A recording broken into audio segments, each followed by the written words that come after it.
Everybody, back again with another one of these workshops. Like having a lot of fun with these. Today we're over here at Body Central at Harrison, which is new for me. Usually we do them at Ajo. We got this great facility over here. If you haven't been here yet, I'm going to do a little quick pan for you. Wow. No more. That's Harrison for you. Of course, nobody's here and it's just us, but give you a little bit of idea what's going on over here. Today, we're going to go over back pain and how we can deal with back pain in general, some best practices for not having back pain going through in the future, which is really where we want to be. Just keep in mind, so we have a couple free consults available to anybody who wants to get in with one of our PTs to find out whether or not their back pain is something that we can help with. Typically it is. These are free to people watching this seminar. So just keep in mind, you don't have to live with pain, but you do have to make the first step to get rid of it. All right, so we're gonna jump right in here with our PowerPoint here, onward and upward. So basically, when you're looking at the spinal cord in general, what we're looking at is a big game of Jenga. Anybody ever played Jenga? We've got blocks stacked on top of blocks, stacked on top of cushions. And with this little arrangement, it requires quite a bit of stability to keep things from coming out of place. So taking a look at that diagram you have right there, I'm gonna give you a nice little visual here, all right? So each one of these is your little Jenga block. So each one of these vertebrae have to sit on top of each other relatively perfectly to create good stability. That requires a lot of things to go right. Mainly muscles, ligaments, and a lot of balancing act going on through your stability system, which is mainly hips, ankles.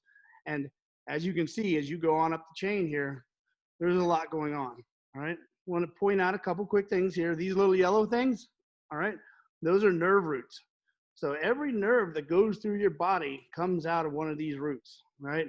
So this is one of the most important pieces in the entire body other than possibly the brain. So when we're looking at how much goes on in the lower back, if there's something wrong right here that causes this nerve to get pinched, it's going to create disruption, all right? We're going to get into that a little more in depth here in a minute. I'm going to show you another visual. This is a bulging disc. Again, I'm going to get back to that here in a minute, but just giving you a visual. I think it's pretty cool. Very complex. The spine is not a simple item. It's definitely something when we see in the PT world, there is a lot of complexity to it. This is just a close-up of the same thing. Really what I wanted you to see when we're looking at this slide is all of these little yellow nerve roots, how small the opening is that they have to travel through. We call that a foramen, basically a fancy word for a hole that the nerve comes out of. But that hole has to accommodate the size of the nerve. And as we start talking about disc degeneration and other things that compact that hole, take a look at this picture and keep that in the back of your mind of how small that hole actually is. All right, so did I mention how complex the spine is? Looking at the spinal cord, you can see that it's complex. Now take a look at the support structure for the spinal cord. It's ridiculous, all right? When you're looking through this, these are hundreds of different little muscles. That entire job is to support each vertebrae so that you have perfect or close to perfect alignment in the lower back, all right? Lots of stuff here needs to go right for things to be perfect, all right? And on top of that, it needs to go right for your entire life. So that's why we see people have injuries once in their life, and some people have long-term pain because they haven't taken care of it. But generally, this is why it's so complicated to look at solutions for the lower back, because there's a lot going on. All right, so for the sake of this lecture, I'm gonna break it down to 4 different types of back pain. Some of these overlap. Some of them you'll have more than one. There are other types that are a little less common, but these are the 4 that you see most of the time, all right? Discogenic, radicular, structural / degenerative, and soft tissue. So we're gonna get right into that right now. We're gonna check to make sure anybody else is waiting to get in here. There we go. Discogenic. All right, so discogenic, you take a look at that slide, then we're gonna take a look at our spine right here, all right? These are the discs, all right? This is the front view, all right? This is the cross-section view you see in your screen, right? When you look at that cross-section view, the way I like to look at this is that That disc, it's a cushion that sits between each vertebrae. Super important because the vertebrae are made out of bone and they're moving. So you've got to have a cushion between them. This disc, the best way to think of it is like a jelly donut, right? You got a jelly donut where it's got a really liquidy material on the inside, like jelly, and then it's got a little harder material on the outside, keeping that jelly in, all right? So if we're constantly getting pressure right down each vertebrae, evenly, bop, bop, even, then the jelly donut cushions, right? So if through poor posture, poor lifting, through many things we're going to talk about later, you start putting that pressure at an angle, well, what's going to happen is you're going to start pushing the jelly out of the donut in that direction that you're pushing, right? So what that looks like is this herniated disc you see here right on your right-hand side of the screen, or in our nice little display here. We got a nice little, I love the props. So what's happening for this to come out is a constant state of pressure going in this direction, which pushes the jelly out of the donut, right? So there's different grades of herniation. I'm not going to get into all of that right now, but the basic premise to this is that if you're constantly pushing the jelly out of the donut, you need to stop pushing the jelly out of the donut. So, not discogenic. I felt the need to throw that in there.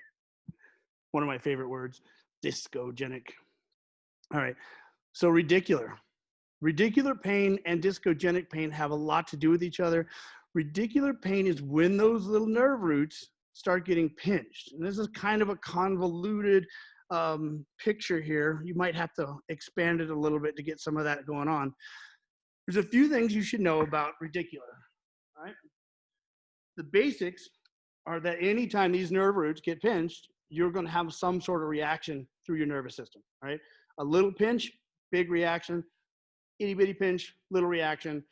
They get pinched through deterioration of the discs, through deterioration of the vertebrae, poor posture over time, and several other reasons. We're going to get into solutions here in a minute, so I just want you to understand the problems first. The one thing you want to know for sure on this is that there's this thing called centralization. It is a very backwards thought process for most people. But if you're having sciatic pain, radicular pain, nerve pain in general, what's happening is the harder that nerve is being strangled, being pinched, the further down the line of that nerve, you're going to feel it. So I like to use sciatic just because sciatic tends to be one that most people have heard of or know somebody that has. Sciatic is a nerve. It's not an actual, I hear people say, I got the sciatic. Well, of course you do. It's a nerve. Everybody has it, right? So that nerve, when it's being pinched, it's being pinched down here at L5S1, and it's going to go as far down that chain as it's being pinched. So if you're high damage at the back, you're going to have symptoms all the way down to your knee, possibly down to your foot. Those are bad symptoms, whereas they may not hurt that bad. On the other hand, when you start to correct the problem and get better, you'll feel those symptoms creeping back up to your knee, your hip, your outer rear end, and then eventually you'll feel the pain in your back, right? Here's where it's counterintuitive. More pain in your low back is actually better than less pain in your outer knee or foot. It just doesn't feel that way because radicular pain is bizarre. But just keep in mind, if you're dealing with these issues, you want to feel that pain retracting back into your back, not moving out into your leg. Right? It's a good thing to keep track of if you're dealing with this because you can take note of the things that help coming back to your back and take note of the things that hinder going down to your leg and adjust accordingly. On to the next one. Structural and degenerative. All right, let's get real for a second. Gravity wins sooner or later. All right, so when we talk about things like osteoarthritis, that is just the wear on a joint surface. All right. I got a hip down here on the lower left because that was the best picture I could come up with.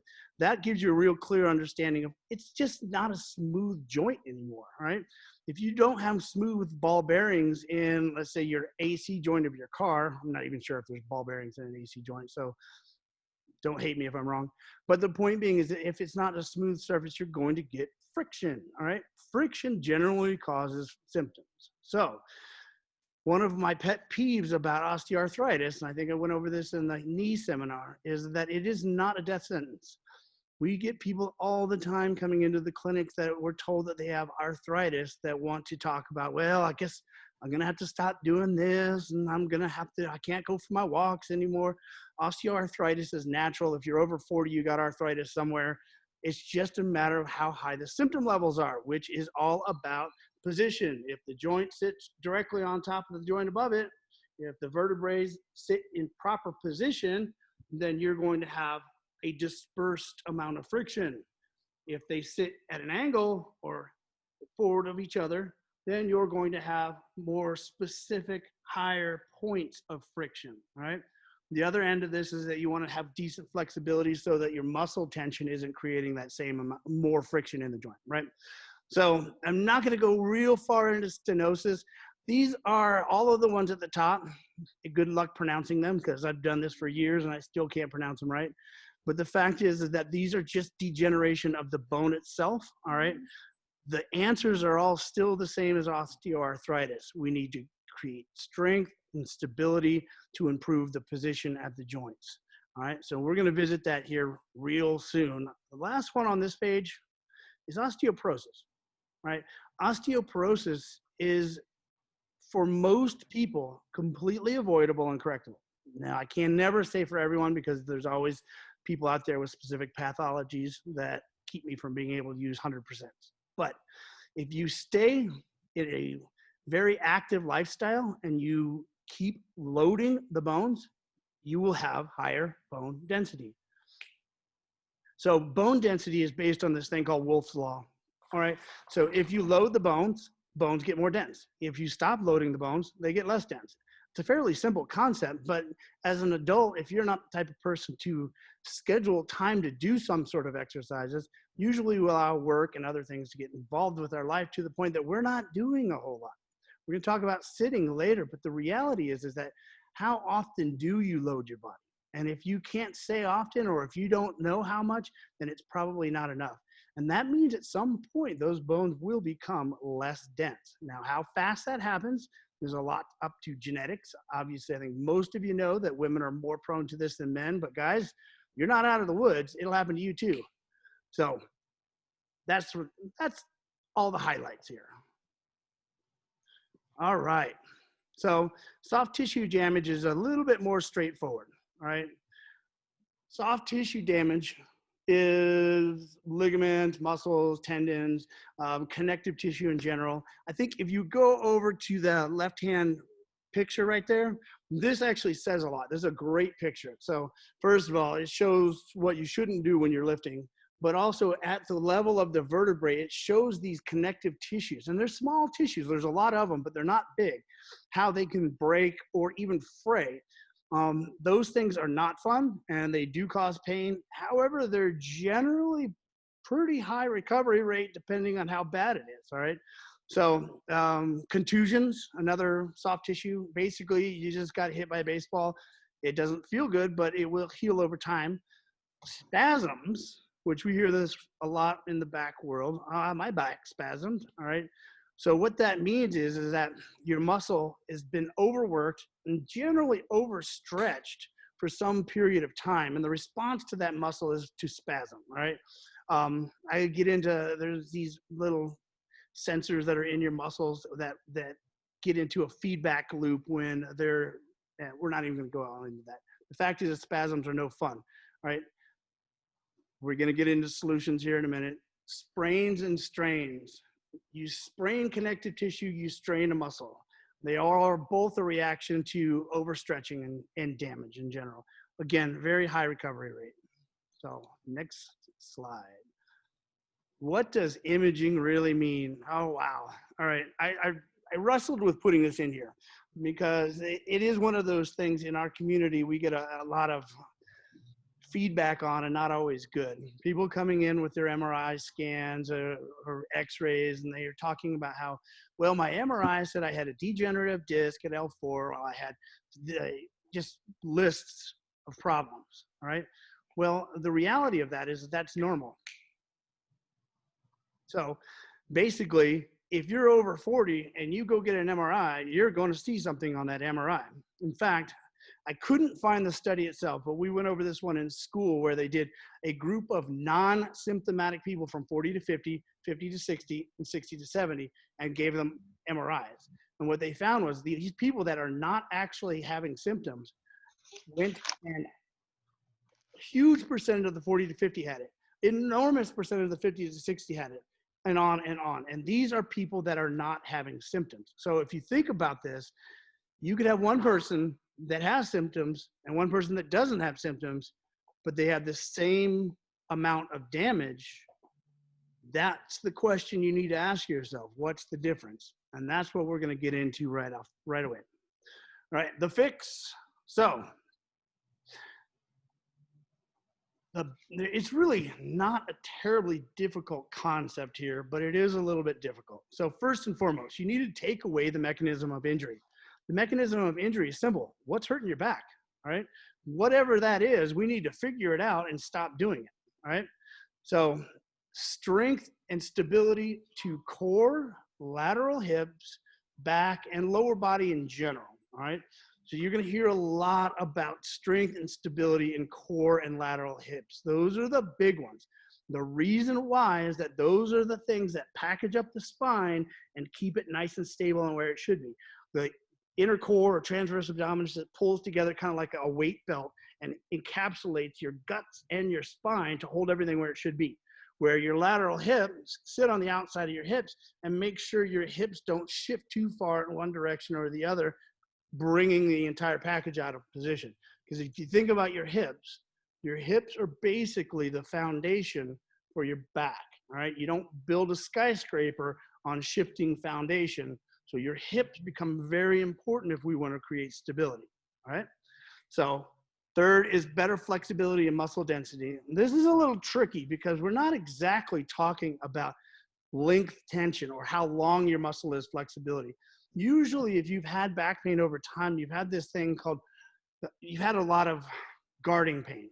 All right. Guarding pain is when your muscles have been holding on because your back is in pain, but they're holding on so long, guarding against allowing your back to hurt, that they start hurting too. All right. So what we see is we see high muscle density, and those muscles started getting knotted up and dense. All right. We have to take care of that so that we can get back the usage of those muscles that are doing all this stability. Also, it doesn't feel good when you have knotted up muscles.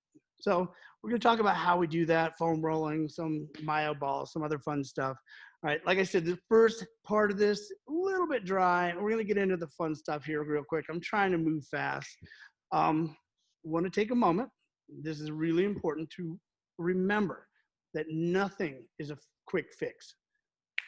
So if you have been doing something for, I don't know, 20 years of your life that's creating a problem, then trying to fix it in a week isn't going to happen.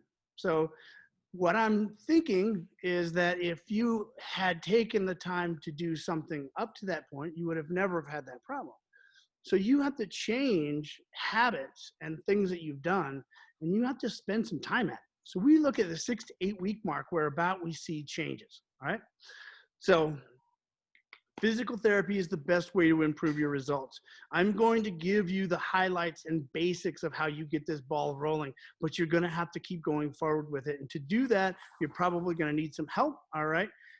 That's why we're here. That's why we do these seminars. And I'm reminding you once again that we do have some consults with our doctors of physical therapy. These are free. It's enough time for you to get in, find out what it is we need to do, and see what we need to get going forward.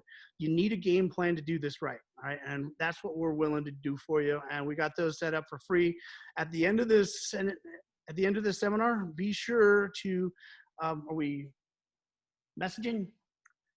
So you will enter your name into the chat, and some members from our intake department and our marketing team will give you a call to set up that consult. Also, let me just make sure. So we do have a few questions. Okay.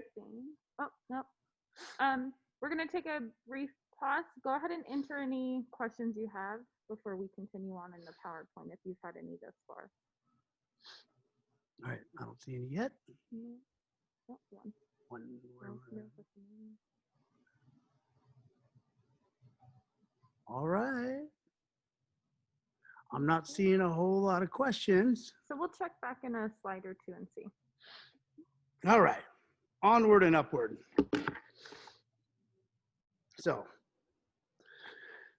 first and foremost, we keep talking about mechanism of injury, which is a fancy word for the thing that's causing you pain. All right. I'm going to hit this right off the bat. This is a near and dear one to me because we're seeing more and more and more people in our clinics due to sitting too much. A lot of this is a product of COVID, working at home, schooling at home. It's shocking how many people we see that are under 16, under 14, that are now having back pain, and it's because they're not getting up. They're sitting at their computer their entire work schedule. They don't go between classes. They don't have PE or recess. So sitting is very, very disruptive for the human body. You want to take a look at that right-hand picture on the top, right? If you're sitting for more than 6 hours a day, statistics tell us that's as bad for your overall health as smoking a pack of cigarettes a day, right? This really drives the point home, all right? So if you want any more evidence of it, the one right below it, read through that one. There's just so much stuff. 50% increase of death. That's insane. I mean, look, there are better and worse ways to sit. We're going to tackle that right now. But you can get up out of that seat. That's the choice you have to make. You have to get up every hour and stretch your legs, move around, stretch. You're going to see some stretches later on in this video. There's a couple of them specifically designed for sitting, but you got to do it. If you're sitting in that chair without movement for 6 hours, probably with poor posture, there's nothing you can do to unwind that problem. So just keep in mind, sitting is the new smoking. All right, I'm going to show you the hierarchy of sitting. Let's see if we can get my rear end in here. All right, so here we go. I got a chair. So having said how bad sitting is for you, I do recognize as an American or as a working individual or a retired individual, you are going to sit, all right? So we want to get up, we want to move, we want to have breaks, but while we sit, there is better and worse ways to sit, all right? So let's start with that right now. Swiss ball is not the way to go. So we've seen this before as far as rumor mill or whatever, you hear it on the internet. Well, if I sit in a Swiss ball, it's so much better for my back. Only if you maintain perfect posture, which almost nobody has the ability to do that. And maybe you do it for an hour, maybe you do it for 2 hours, but at some point you're going to go from here to here, right? So, all right. First, best way to sit in a chair. Feet flat on the ground, 90 degrees at the knees, hips roll forward, sitting upright, all right? So this is perfect posture in a chair. It will actually increase the strength in your postural muscles. This is a very, very good place to be, but it's not a very realistic place for you to stay, all right? And the reason why is because, especially if you already have back pain, you probably have some weak core muscles. This is not easy to do, all right?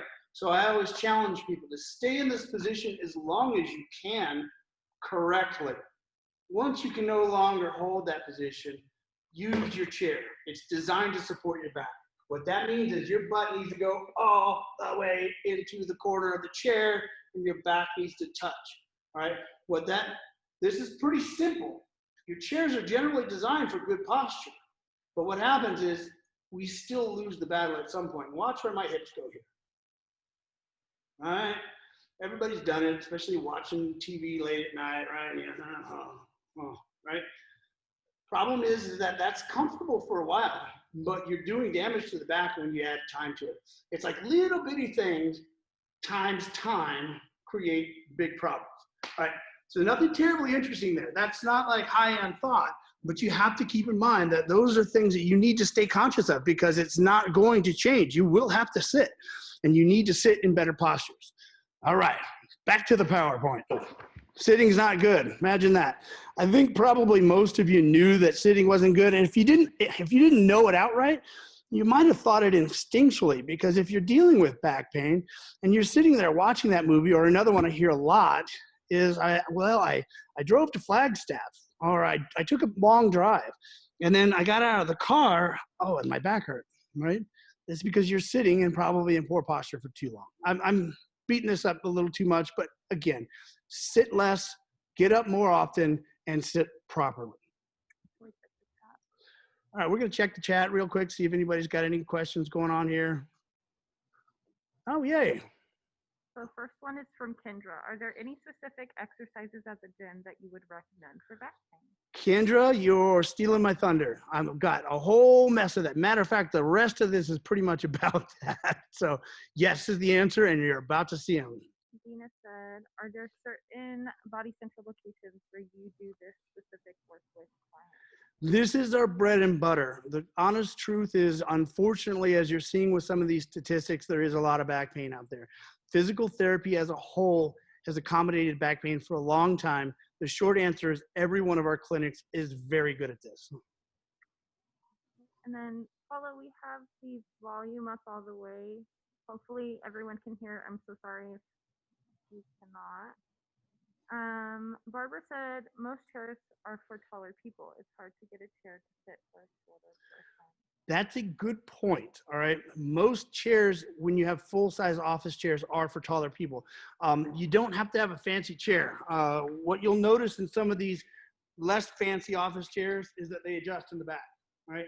So you just want that back piece to be in the small of your back. You don't need to have support all the way to your shoulders.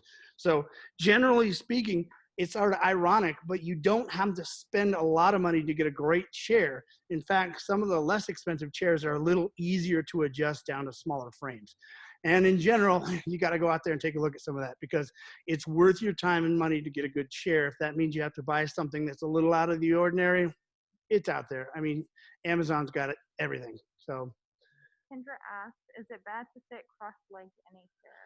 Oh, that's a great question. Sitting cross-legged in a chair is not bad. In fact, in most cases, it's a good thing. However, you cannot, or you do not want to create unilateral tightness by only crossing one leg.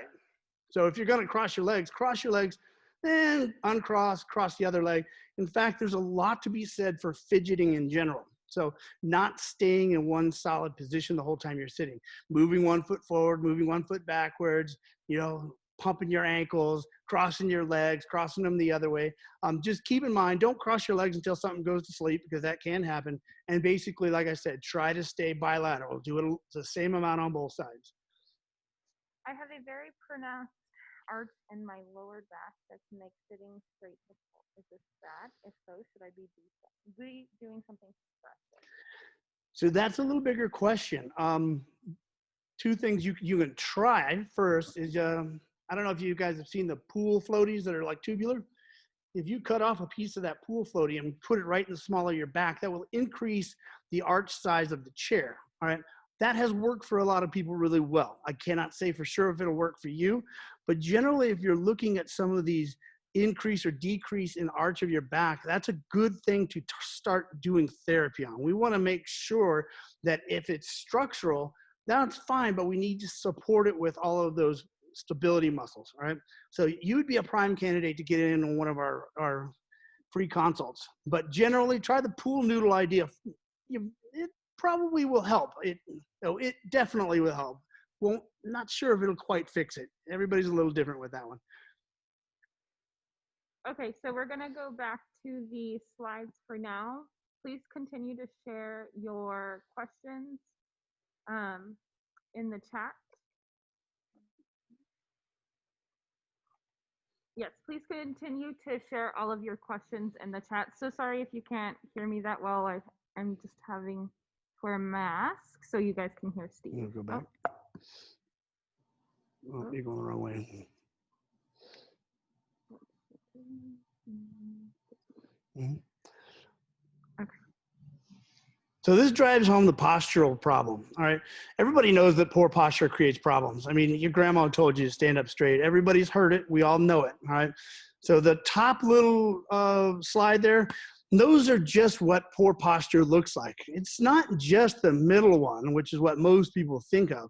There's several different types of poor posture. And what's even more unique about that slide is most people haven't seen good posture. It's very, very difficult to stand in good posture because we're working upstream against the wind, because everything we do in life generates poor posture. We got our shoulder slump forward in the car. We got them slumped forward for the computer. How about this phone that I hold down here and I look straight down all the time? By the way, real quick fix, get on your phone like this and you're gonna have a lot less neck problems, all right? Those postural positions, again, combined with time or weight, create pain, okay? So you showed you the positional errors on the top slide. Come on down to the bottom slide and take a look at some of these statistics. This is pretty amazing. The first 4 kind of makes sense, right? He's got the same amount of weight, 20 pounds, and if he bends forward, he's having a little bit of pain. If he bends forward more, he's having a lot of pain. Those are kind of obvious, right? But then that 5th one, that one is kind of interesting because he's still having a very high level of pain, but that was just only 1 pound in his hand. That gives you an idea how bad that posture is on the body. And then the next one is also very interesting. Even when you're sitting down in good posture, having a little bit of weight out in front of you can create a little bit of problems. The worst place to be for posture is bent forward, loaded, and seated. That's the worst place to be. So the whole art of correcting posture is to strengthen. Let's look at it from this classic forward roll here. All right, got our protracted shoulders going on. We want to strengthen the muscles that pull those shoulders back, all right? And then we want to work on the flexibility of the muscles that want to pull the shoulders forward. So more flexible, stronger, and more aware. You still have to do it. It doesn't matter how strong or flexible you are. If you're not thinking it, it isn't going to happen. So that's how we get to here. Having said that, postural correction is absolutely possible, but it is not easy to do. Your posture is a product of your entire life history. So if you're going to change something you've developed over your entire life, you're probably going to need some help. And I know it sounds like I'm repeating myself at this point, but that's why we're here. You don't have to live with pain. Get with us on one of those free consults. All right, that's posture. All right.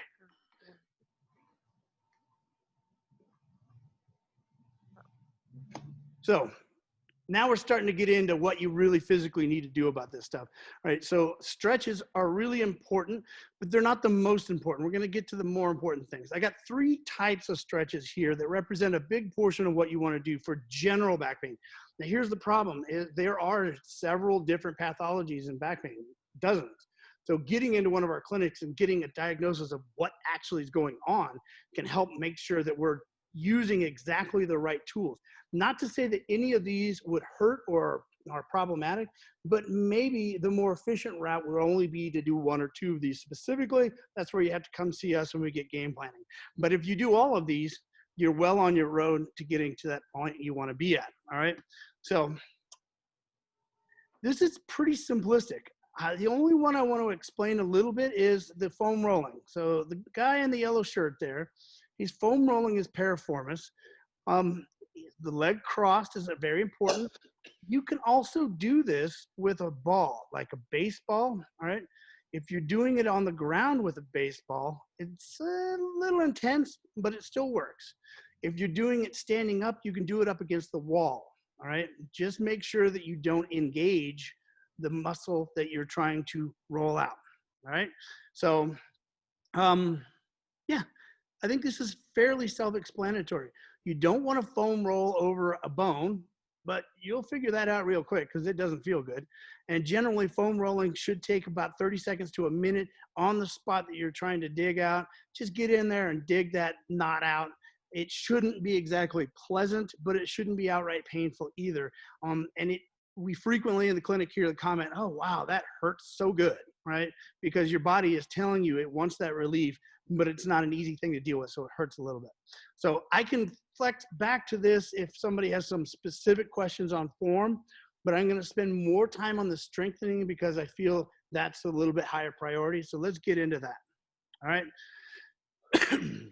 Strengthening and exercises. All right. I already had one request for this. This is where it's all going to right here. This is the baseline of getting things done, all right? So I've tried to put these exercises in order of easy to hard, although any one of them you can progress by adding bands, weights, times, reps. You can make them harder. But generally speaking, these 2 right up here are your bridges and your clamshells. And these are typically considered your starting point for back pain. All right, you need a table or the ground. You can probably pull it off on your bed if you have a firm bed, but it's really not a difficult exercise. But we're going to run through these because, like I said, I want you to have the form on these. So I'm going to have with bridges. There's nothing really complicated here. There are, however, some concepts that I want you to keep in mind. I am trying to engage my transverse abdominis, my deep core. So the easiest way to feel what it's like to engage that muscle is to blow out pursed lips, which is like a trumpet. Go. It's weird. I know it's odd, but if you do that, those muscles will automatically engage. I don't need you to do it through the whole exercise, but try it so you feel what that feels like. We also cue belly button, the spine. There's a bunch of different ways to do this, but it isn't a natural flex. You don't just flex it right off the bat. You have to kind of trick your body to do it. So having said that, belly button to spine, and I'm only hip hinging. I don't want to see a roll. I just want to see, right? Nice. Higher the better. We start with sets of 20, then we move up to multiple sets of 20. And then when we're getting 3 sets of 20 done on a regular basis without a whole lot of difficulty, it's time to find something more difficult. And that's where this line of progression, you'll see as we go up, things get more and more difficult. So, right? So you don't have to have a band, but the clamshell that we're gonna do next is so easy. Without a band, it's not really doing a whole lot. So if you're really baselining it, maybe you start without a band. This is the only thing on my list that has equipment. So I went out of my way to do stuff that you guys can do at home. You're gonna get to a point where you're gonna need that little extra to get stronger. At that point, you're gonna either need to invest in some equipment, get into one of our clinics, or possibly even a gym membership, whatever it takes, but this is a life journey. It took you how many years to get to the point where your back hurts? It's gonna take some time. Even if you get full relief at that 6 to 8 weeks marks, you still gotta do some maintenance to keep yourself from going back to where you were, all right? Plus, life is worth living.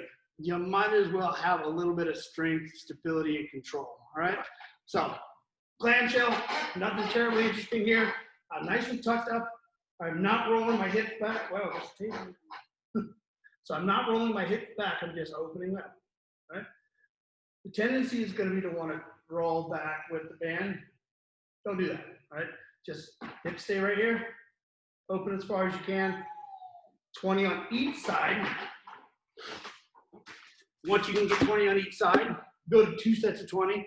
Somewhere around the 2 sets of 20, maybe you want to go to a higher band and then just keep going that route until you got a black band and you're doing 3 sets of 20. And at that point, you're a rock star. You need to find something harder. Next slide. All right. So as we get a little bit harder stuff, all right, we got 2 more things that are fundamental. This is ground angle here.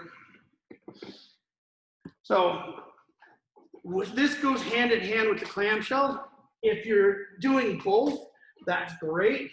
If you've gotten to the point where the clamshells are just too easy, then we have the bands. These are band walks, nothing simple. Angle down just a bit more, right? So get low, get tight, right? So if you got 10 yards at your house or in front of your house, 10 yards down, 10 yards back, don't turn, facing the same direction.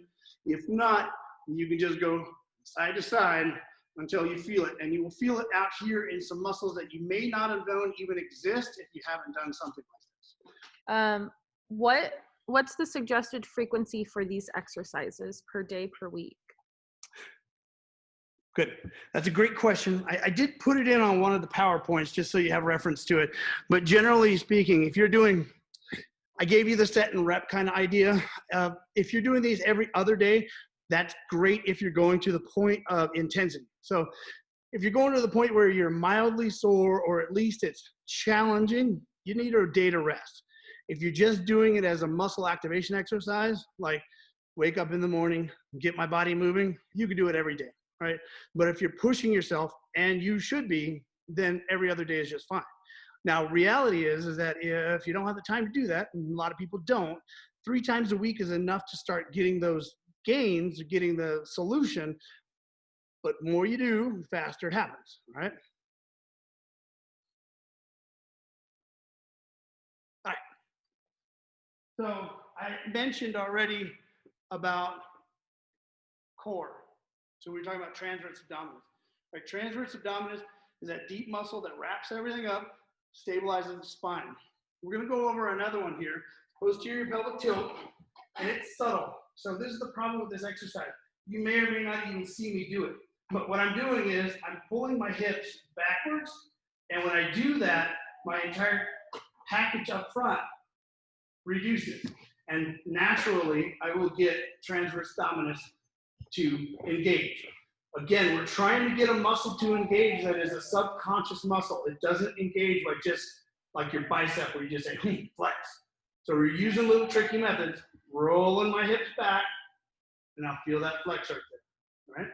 So rolling my hips back. The secondary part of this is as you roll forward, you can roll a little past normal neutral position. And now what we have going on here is just a range of motion exercise that's also very healthy for the spine. So this is a twofer, but generally, again, our number one priority is going to be core. We're going to see lateral hips at a short second, and then we're going to start looking at leg, glutes, and global lower body strength.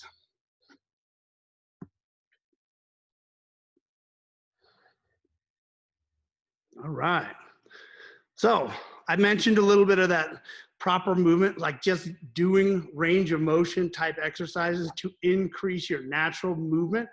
We talked a little about guarding muscles earlier and how they get a little tight. Well, there's a lot of things that tighten up because you're restricting your full movement based on pain. If you're in pain, if my shoulder hurts, I don't move it very often. What happens is it gets tighter. If my back hurts, I don't move it as much as I should, and it gets more pain, more symptoms. All right. So this top one here is the easiest out of the group, I think, because it's not really an exercise. It's somewhere between an exercise and flexibility. It's almost self-explanatory, but side to side as far as you can go without pain. Okay. And then plank. Oh, love-hate relationship with planks. All right. Planks are highly effective for core strength, but they're a little tough. All right. So I'm going to right off the bat start with how do we digress a plank. All right. So I'm kind of in a poor position for this, but basically the easiest way to digress a plank is to come out on the end of the table and hold tight. Right. So I'm still doing the plank, but I'm doing it from a much easier position. All right. As my table or the platform I lean on goes down, I can go to a chair. I go down further and further. I'm closer and closer to a horizontal plank. Horizontal plank is very difficult. So once you get to a minute with a horizontal plank, 2 minutes, 3 minutes, you're a rock star. That's great. If you get to that point and you want to add to it, there's things like, imagine me in a plank, hip extensions, or hip extensions with bird dogs, infinite progressions. But basically the easier thing to understand is you can make a plank easier. Just get on a table.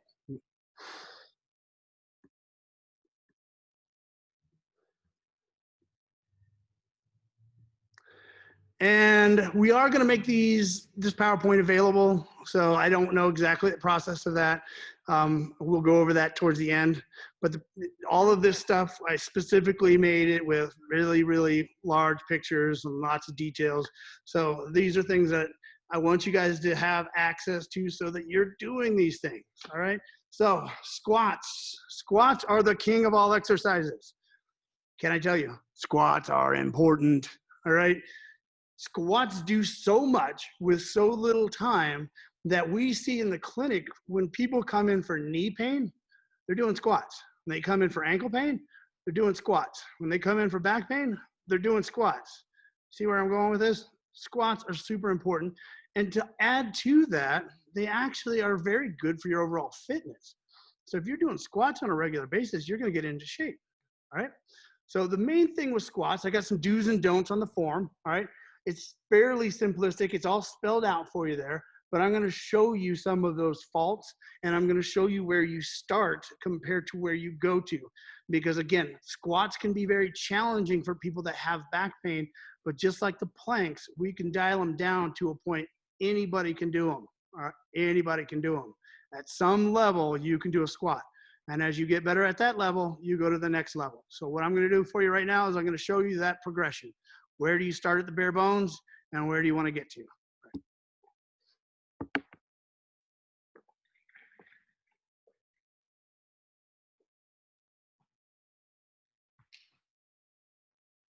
All right. So what we have here is a chair. So these are pads. They can be pillows, they can be books, they can be whatever adds height to the chair. From here, I'm going to do a squat. However, I'm limiting my distance by using the chair and the pads. So on all of the squats, our fundamental effort is butt back, knees out. When I say knees out, I'm not saying feet out, all right? Your feet should be almost straight. If you want to get really detailed, your feet should be as far out as you typically are when you walk, which is usually about 5 to 7 degrees. So pretty much straight, don't overthink it.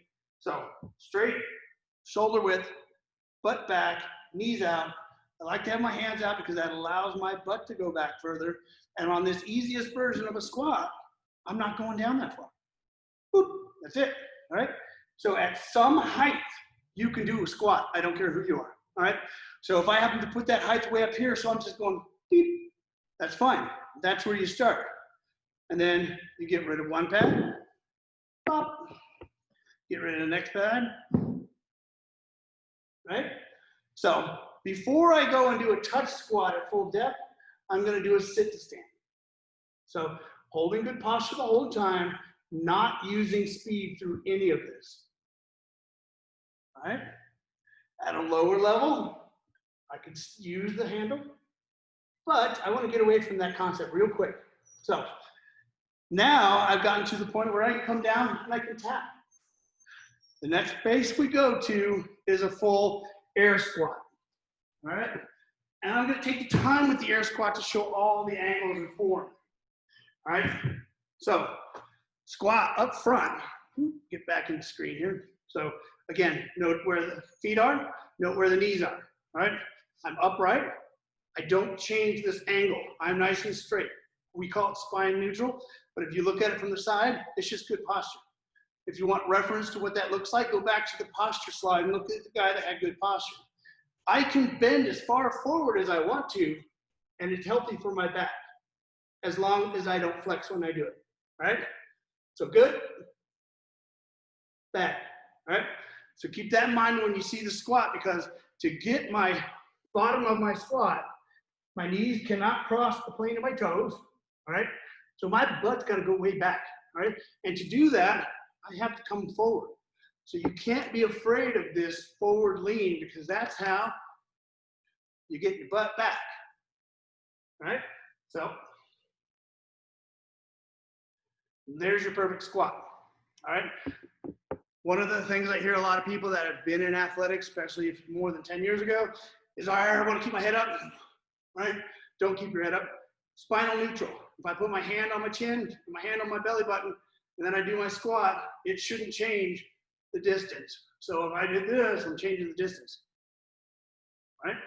So at the bottom of your squat, you should be looking about 6 to 8 feet in front of you, right? So I'm going a little overboard here because I want everybody to have these details. The other thing is I don't have knee problems. I don't want knee problems. When I go down, my knees don't come in, not even a little bit. In fact, I want to counteract that by sending them out. So a little bit of knee out. All right, that's a great point to see if we have any questions, because that's a lot to soak up. You read the question, Sorry? or if you can read them. So on the bridges. On the bridges, you were using your heels in the pick.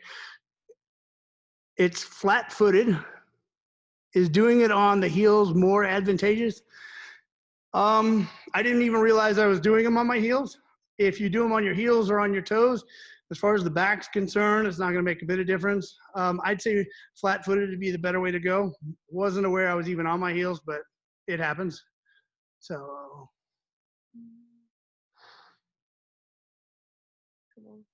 We'll come back. all right. So onward and upward. We're getting close. So This is all the meat and potatoes of everything. This is the fun stuff. We're learning some good stuff here. So this is the main point. All right. See what I did with this nice little picture? I was being cute. We got somebody in pain. They went to Body Central. Now they're jumping around. All right. You don't have to live with pain. The fact is that what physical therapy does for you is it puts this whole thing together. It gives you a clear pathway to success. All right. Back pain is a correctable item. Even when you have severe back pain, maybe you won't be 100% when we're done, but you will be better. And for most people, there is a clear pathway to 100% pain-free. That's what physical therapy is there for. That's what we do best. Each of our clinics are very good at it. We have some free consultations. So if you have back pain right now, and I imagine a few of you do if you're on this seminar, don't sit there and live with it. Get something done. What we do is fun. We are very entertaining. We have a lot of fun in our clinics. And why would you live with pain if you don't have to? So with that, I'm going to turn it over to marketing. And I want you guys that have problems, guys and gals, if you want to get on the console, get on that messaging, that chatting, right? So. Okay, let's just see if you have any more questions. Dina said thank you. This was very helpful.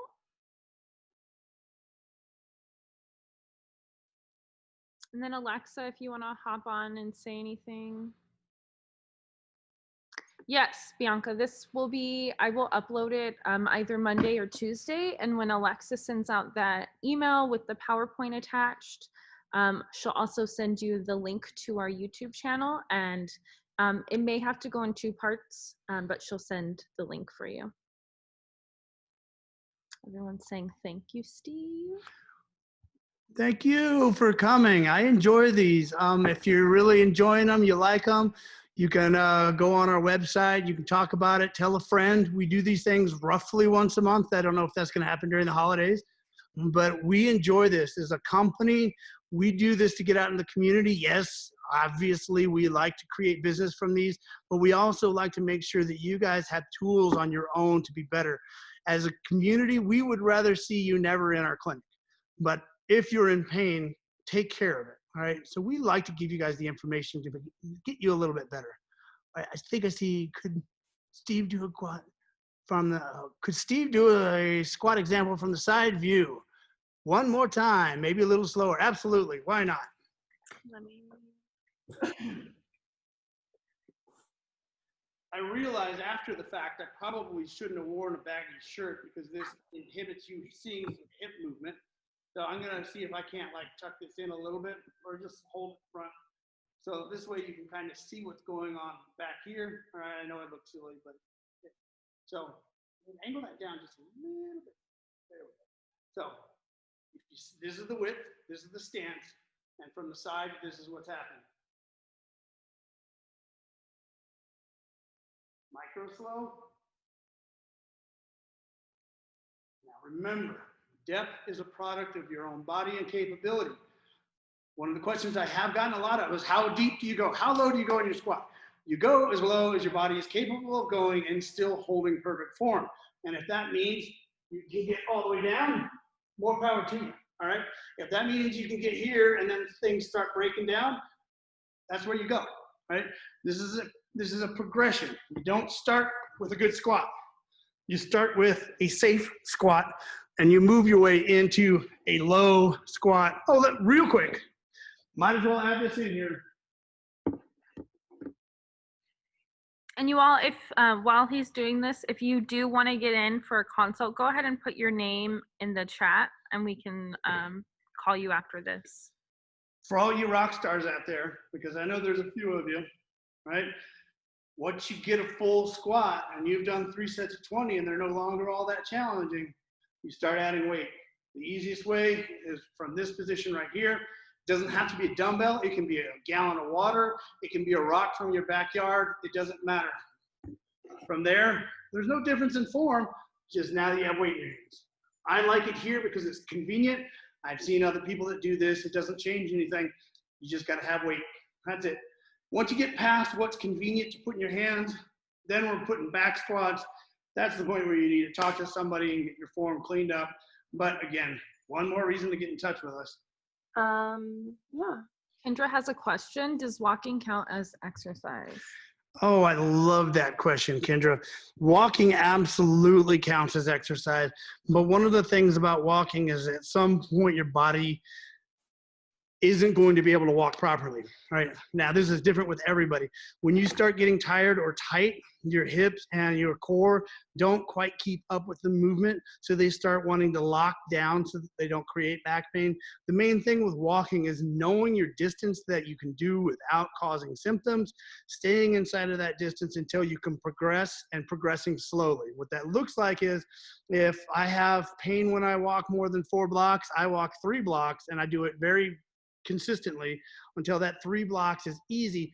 Then I go to 4 blocks. I do that consistently a week, maybe 2 weeks, then 4, then 5, then 6. Just generally, it is a good thing. Just remember, walking is not a loaded exercise. So, and what I mean by that is we talked about osteoporosis. We talked about strengthening the muscles. Walking will give you better endurance, but it won't generally strengthen unless you're coming out of a position where you've been in bed for a long period of time. It's basically a state of existence. You're made to walk. So it's not generally going to make you stronger. So yes, walk frequently. It keeps you healthy. But if you want to get stronger, especially when we're talking about core, lateral hips, and legs, you're going to need to do a little more than walking. Now, having said that, you can actually throw a backpack on your back and you can turn walking into an actual exercise. You can start hiking, you can walk uphill, but just flatland walking, that's just basically movement, endurance. It's good for you, but it's not loaded exercise. It is exercise. Exercise is a big term, so that's a hard one. And just for everyone, if you have already entered your name in the chat and you want to consult, you can feel free to go ahead and log off, but we'll just stay on to answer any questions. Just curious, do you have any pool exercise suggestions? Great. If you have a pool, that is wonderful because pool is one of those things from one respect, it takes gravity off. So if like you do a squat in a pool, that's a wonderful way to make that squat that's really hard outside of the pool somewhat easier. And in fact, the easy way to progress your pool squats is the easiest pool squat is in the shallow end. The next easiest is the first step coming out of the pool, second step coming out of the pool until you're finally out of the pool doing squats. All right, that's the first one. Second one is actually it's hyper simple, but extremely effective. Get in the shallow end and walk as fast as you can crossways across the shallow end. You probably have to have your hands above the pool because you need enough gravity to get your foot to stick to the pool. And you might need water shoes depending on what the bottom of your pool is like because it is a little hard on the feet. That is depending on how fast you move in that pool, that can be extremely difficult. Or if you're going a little bit slower, it can just be a nice, easy, casual workout. Anything that you do outside of the pool, you can pretty much do inside of the pool except drag equipment in there. But the fact is any movement I want to do in the pool, I can get in the deep end and I can do high knees. The great thing about the pool is where I wouldn't want somebody with back pain to do something like a jump on regular ground. Well, I can get into the middle end of the pool where it's like chest height, and I can do some jumps in the pool, and I can get a lot of the benefits of dynamic movement without all the impact or things that are going to cause damage. So the pool has some very unique qualities. It gets a little complicated. Those are some good bits. If you need more than that, get in with us. Do you have any go-to exercises for SI joint pain? Ooh, you know what I have? I have a women's health department that is incredibly good at specifically hip and SI joint pain. The hips, SI joint is technically speaking where the hips start. It's kind of this gray area. It's a part of the spinal column, but it's also a part of the hip. So the problem with that whole area is you're going from a very, very, very mobile piece of the spine to a not so mobile piece of the hips / spine. But it is a area we see a lot of problems with because we're going from mobility to not so mobile. Exercises specifically for SI, I hate to do this, but I'm going to defer to squats once again. There are some specific stretches, all right? And those specific stretches are designed to mobilize the joints around the SI. That's going to be one I think you should get in with one of our clinicians for, because it very much depends on what specifically is going on with your SI joint. You just opened rather large can of worms. That's a little bit more complicated than we have time for. That's a prime example. If you're dealing with SI joint pain, you definitely need to get some help with that. That is absolutely correctable in most cases. Get in, talk to our PTs.